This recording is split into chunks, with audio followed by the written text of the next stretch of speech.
거룩하게 살고 있습니까?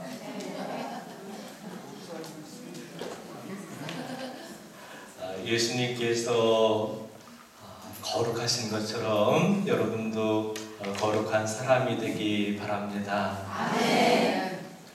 우리가 하나님 아버지를 주님으로 고백하고 하나님께서 주인 되는 삶을 살기 때문에 우리는 늘 이렇게 하나님을 바라보고 하나님을 내 마음과 영에 내 삶의 자리에 영접해 드리면서 하나님이 거룩하신 것처럼 우리 또한 하나님을 닮아서 거룩한 모습으로 이 믿음의 여정을 걸어갈 수 있어야 됩니다. 그럴 때 하나님께서 우리에게 주시고자 하는 기쁨과 행복의 열매를 맺어갈 수가 있어요. 그 기쁨과 행복의 열매가 우리를 구원으로 이끌어 주십니다. 아멘. 아멘. 그 누가 여러분들을 바라봐도 거룩한 사람이다. 그 누가 여러분들을 바라보면 예수님을 닮은 사람이다. 여러분들의 눈빛, 여러분들의 언어, 여러분들의 몸짓이 예수님을 온전하게 닮게 되기를 바랍니다. 아멘. 제가 좀 이렇게 제대에서 복음을 읽을 때 눈이 가물가물해요. 노안이 와서 점점 갈수록 이게 잘 보이지가 않는 거예요. 그래서 이제 얼굴을 조금 찡그리기도 하는데 어떤 분이 그게 거슬렸던 모양입니다. 그래서 저에게 신부님 시력이 굉장히 안 좋으시죠? 그러시더라고요. 네, 시력이 안 좋습니다. 근데 그분은 자기의 시력이 너무나 좋다고 자랑을 하시는 거예요. 근데 이제 그분이 기도하는 분인데 신부님보다 제가 시력이 좋지만 이제는 육적인 눈이 아니라 영적인 눈으로 살고 싶습니다. 이렇게 말씀을 하셨어요. 그렇게 말씀을 드리면서 이미 그분은 영의 사람이구나, 영적으로 살고 있구나, 그런 생각이 들었습니다. 하나님께 대한 소망을 가지고 있는 사람들, 영적인 그런 목마름을 가지고 있는 사람들은 이미 하나님께 속한 사람입니다. 영적인 목마름을 가지고 있는 사람들은 이미 육적인 사람이 아니라 영적인 사람이라고 말할 수가 있습니다. 그런 갈증을 통해서 삶을 이루어가기 때문에 모든 걸 육의 시각이 아니라 영의 시각으로 바라보지요. 영적인 눈으로 사는 사람에게 하나님이 주시는 은총이 있습니다. 영적인 그런 시각으로 사는 사람들에게 하나님께서 어떤 은총을 주시겠습니까? 바로 분별력입니다. 분별력. 그리고 담대함을 주셔요. 옳고 그름을 이렇게 분별할 수 있는 능력을 하나님께서 주신다는 거예요. 우리가 바라볼 때 어떤 시각으로 바라봐야 되는가, 그리고 내가 어떤 언어를 사용할 때 하나님께서 주신 입을 통해서 어떤 언어가 내 입을 통해서 나와야 되는가, 그리고 내 몸짓이 어떤 몸짓이 돼야 되는가, 그걸 이렇게 분별할 수가 있다는 것. 해야 될 것과 하지 말아야 될 것을 분별할 수가 있다는 것. 근데 그걸 구분 못하고 사는 사람들이 얼마나 많이 있습니까? 그러기 때문에 상처를 주고 상처를 받고, 그리고 또 이렇게 넘어지고 주저앉고, 그런 분별력이 있는 사람들은 상처를 주고받지 않아요. 하느님께서 올바른 그런 분별력을 통해서 우리가 걸어가야 될 길을 열어주시기 때문에 그렇습니다. 아멘. 여러분들이 영적인 눈으로 살아가는 사람들이 되기 바랍니다. 아멘. 영적인 눈으로 사는 사람들에게 하느님께서 주신 열매가 있지요. 세 가지가 있는데, 첫째는 선의 열매, 두 번째는 정의의 열매, 세 번째는 진실의 열매입니다. 영의 눈으로 살아가는 사람들은 어떤 경우에도 선을 선택한다는 거예요. 선을 선택한다는 거예요. 육의 눈을 가지고 살아간다면 육적인 그런 만족 때문에 선이 아니라 악을 선택할 수도 있어요. 나에게 이익이 되는가, 이익이 되지 않는가에 따라서 그 선택의 기준이 달라질 수가 있다는 거. 근데 영의 눈으로 살아가는 사람들은 그 선택의 기준이 뭡니까? 하느님의 말씀이에요. 하느님의 말씀. 그렇기 때문에 어떤 경우에든 선을 선택할 수가 있다는 거. 정의의 편에 서서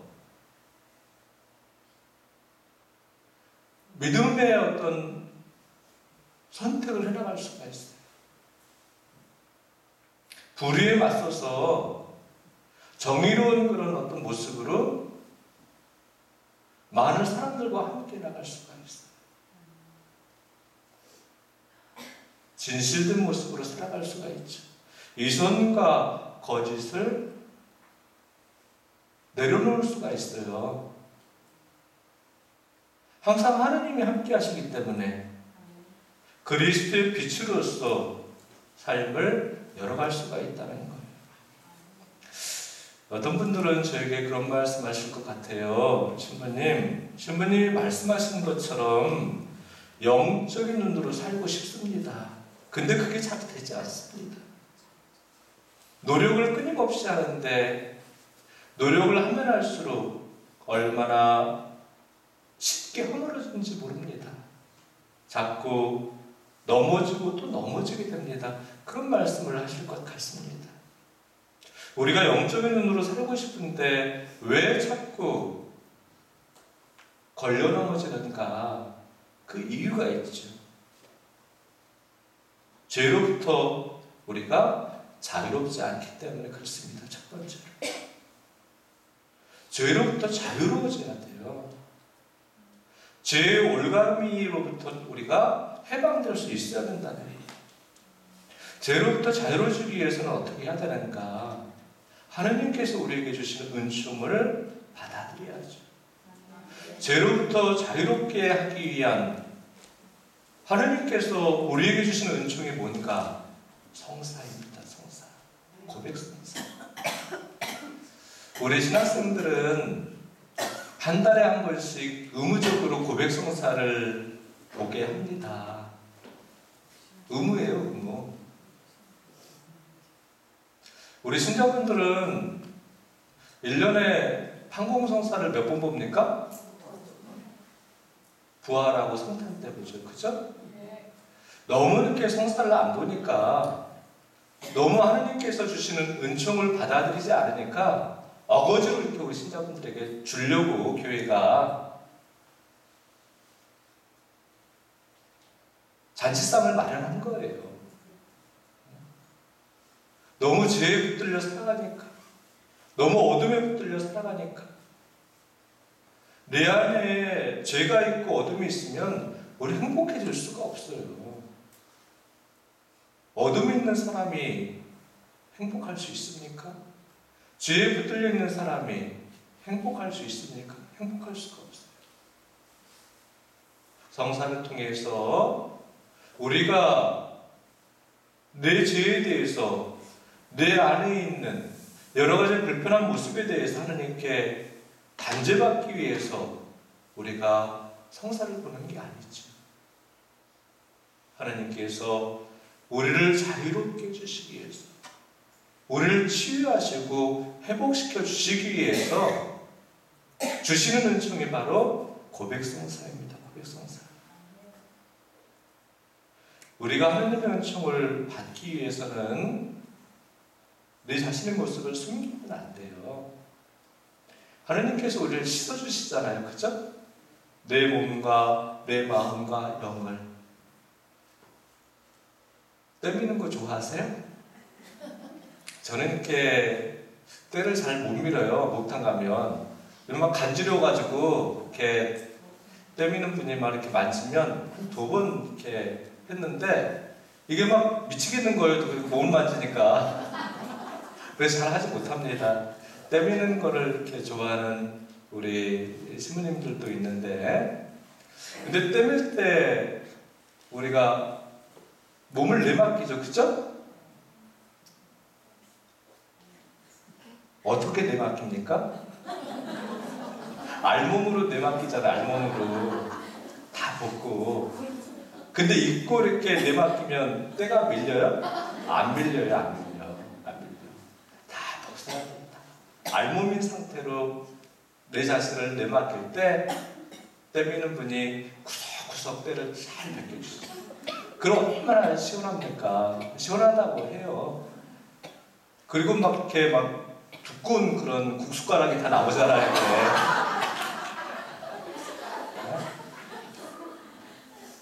하느님의 은총을 받기 위해서는 우리가 알몸인 상태로 이렇게 하느님 앞에 나가야 돼요. 육으로, 영적으로 알몸인 상태로 나가야 돼요. 그래야지 하나님께서 내 마음과 영을 깨끗하게 해주시고 내 육까지도 깨끗하게 해주신다는 거. 막 숨기고 그러면 안 돼서. 그리고 하느님 앞에 가져가야 돼. 내 아픔과 상처를, 내 불편한 모습을 하나님 앞에 가져가야 된다는 거예요. 숙소에서 우리 성전으로 오기 위해서 걸어오는데 어떤 분을 만났어요. 술을 한 잔 이렇게 드셨더라고요. 제가 아는 분인데 저에게 인사를 하는 거예요. 안녕하십니까? 네, 안녕하십니까? 인사를 드리죠. 술을 드신 것 같은데 어디 가십니까? 그랬더니 오늘 기분 나쁜 일이 있었대요. 그래서 한 잔 더 먹으러 간대요. 여러분들 마음속에 불편한 것이 있다면 그리고 상처되는 것들이 있다면 그리고 나를 이렇게 행복하게 하지 못하는 것들이 있다면 내가 기쁨을 가지고 살아가지 못하게 하는 것들이 있다면 그런 모든 것들을 우리가 술로서 풀어서는 안 돼요. 해결이 안 돼요. 하느님 앞에 가져가야 돼요. 하느님께 온전하게 내맡겨야 됩니다. 그래야지 우리가 자유롭게 살아갈 수가 있어요. 그 묶인 것들로부터 우리가 내 스스로 풀어낼 수가 없어요. 하느님께서 풀어주시는 거예요. 하느님께서. 성모님께 맡겨드리세요. 성모님께서 또 이렇게 풀어주시잖아요. 아버지께 간절히 나를 위해서, 우리 가정을 위해서, 우리 공동체를 위해서 기도해 주십니다. 아버지 하나님께. 여러분들이 죄로부터 자유롭게 되기를 바랍니다. 아멘. 두 번째, 영적인 눈으로 살고 싶은데 왜 안 되는가? 내가 머리로 하나님을 받아들이려고 하기 때문에 그래요. 하나님은 머리로 이해되시는 분이 아니에요. 내 생각으로 이해되는 그런 분이 하나님이라면 머리 좋은 사람만 하나님을 이렇게 잘 알 수 있지요. 근데 머리가 나쁜 사람들은 그럼 하나님을 모르게 해요? 그렇지 않아요. 하나님은 머리로 이해할 수 없는 분이 머리로 이해되지 않는 분이에요. 아우스틴 성인 일화 아시죠? 그죠? 그렇잖아요. 하나님을 우리 머리로 담을 수가 없어요. 하나님을 우리 이성으로 이렇게 이해할 수가 없다는 거예요. 데레사 성녀는 마더 데레사 이렇게 우리 수녀님은 항상 하나님께 모든 걸 다 내맡겨 드렸대요. 내맡겨 드렸어요.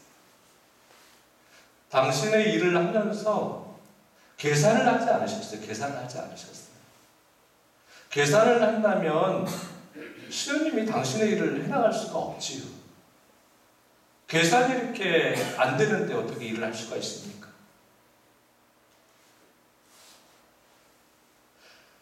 계산이 되지 않기 때문에 하나님께 맡겨드릴 수밖에 없었어요. 계산할 수 없으면 하나님을 무시하죠. 하나님께 모든 걸 내맡김으로써 근심과 걱정으로부터 주님이 자유로워질 수가 있었어요. 그 수많은 고아들을 먹여 살렸잖아요. 수많은 가난한 사람들을 이렇게 먹여 살렸습니다. 근데 음식이 떨어져도 걱정하지 않으셨어요. 돈이 없어도 걱정하지 않으셨어요. 주님이 그럼 어떻게 했는가? 기도하셨어요. 하나님께 대한 온전한 믿음을 가지고 하나님께서 하실 거라는 그런 믿음을 가지고 기대감을 가지고 내가 가지고 있는 지금의 문제, 어려운 상황들을 하나님께 맡겨드렸다는 거예요. 당장 이렇게 오늘 저녁에 먹을 거리가 없어도 걱정하지 않으셨어요. 기도하셨어요. 그 어느 순간에 기도하다 보면 여기저기서 이렇게 모든 가족들이 먹을 만큼 그렇게 들어왔다고 합니다. 돈이 없었는데도 더 이렇게 크게 고아원을 짓는 계획을 하셨어요. 돈이 없는데 어떻게 더 큰 고아원을 지을 계획을 했는가? 하나님께서 하신다는 그런 믿음과 기대감이 있었기 때문에 일을 추진하셨어요. 돈이 없는데. 여러분들, 나는 아무것도 아니지요. 나는 아무것도 아니지만 나를 하나님께 맡겨드리면 나는 아무것도 아닌 게 아니에요. 내가 하나님의 것이 되면 나는 아무것도 아닌 사람이 아니라 세상의 그 어떤 것들보다도 가치 있고 존귀하다는 것.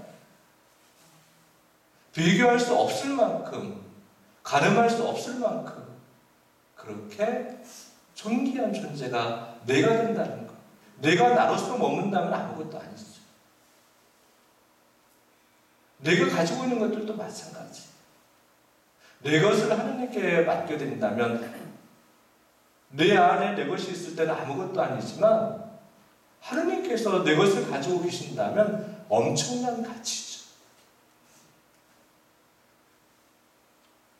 가늠할 수 없을 만큼 존귀하게 그 어떤 것들로부터도 비교할 수 없을 만큼 그렇게 엄청난 일을 우리가 해나갈 수가 있다는 것.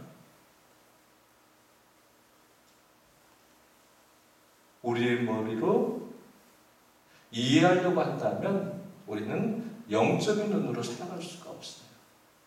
온전한 믿음을 가지고 있을 때 영적인 눈으로 살아갈 수가 있는 거죠.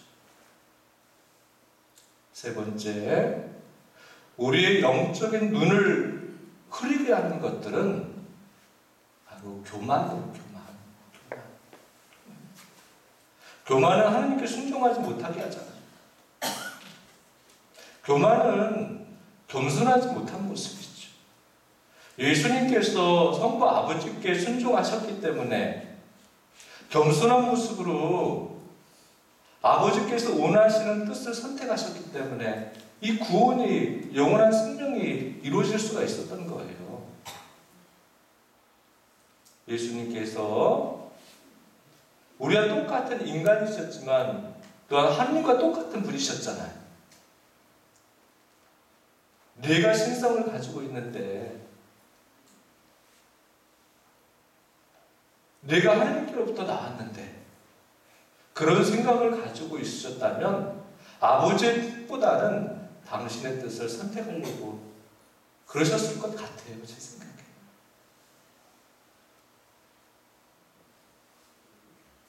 아버지의 뜻에 죽기까지 순종하셔서 십자가의 죽음을 선택하시고 부활하셔서 우리에게 구원과 생명의 문을 열어주셨어요.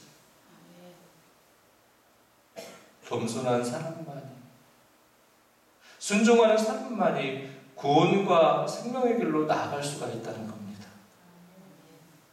하나님 앞에 내 자신의 부족함, 내 자신의 나약함을 인정할 수 있어야 돼. 교만한 사람은 하느님의 능력보다도 자신의 힘으로, 자신의 능력으로 살려고 해요. 어떤 문제가 생겼을 때, 어떤 어려움이 생겼을 때 내 능력으로 그 문제를 풀려고 해요. 그 어려움을 해결하려고 해요. 안 되면 어떻게 합니까? 원망하죠. 불평하죠. 좌절하고 낙담합니다. 교만하기 때문에. 우리가 하나님께 순종하면 하나님께 맡겨드리는 거예요. 조그마한 문제도, 조그마한 어려움도 하나님께 맡겨드리는 거예요. 하나님께서 당신의 능력을 통해서 그 문제와 어려움을 해결해 주신다는 거예요. 더 은혜롭고 축복되게 해결해 주시죠. 영적인 분별력을 가지고 살아가는 사람의 모습이죠. 영적인 눈으로 살아가는 사람의 모습입니다. 여러분들 정말 이렇게 예수님처럼 순종하고 겸손한 모습으로 가정과 공동체에서 가족들 또 형제 자매들을 섬기시는 분들이 되시기 바랍니다. 아멘. 그럴 때 정말 이렇게 나뿐만 아니라 우리 가족들, 우리 공동체 형제 자매들을 내가 예수님처럼 구원의 길로, 생명의 길로 안내할 수가 있습니다. 제가 언젠가 여러분들에게 말씀드린 적이 있는 것 같아요. 신부님들 검은 수단 있잖아요. 검은 수단. 그건 로마 시대 때 시신을 감쌌던 천이래요. 시신을 감쌌던 옷이라고 합니다. 왜 신부님들의 옷이 시체를 감쌌던 검은 옷인가? 시체처럼 살라는 거예요. 시체처럼 살라는 거예요. 시신은 아무것도 하지 못하잖아요. 우리 연도복을 할 때 눈이 있어도 보지를 못하고, 코가 있어도 냄새를 맡지 못하고, 입이 있어도 말을 하지 못하고, 손이 있어도 만지지 못하고, 발이 있어도 걷지를 못하고, 시체처럼 살라는 거예요.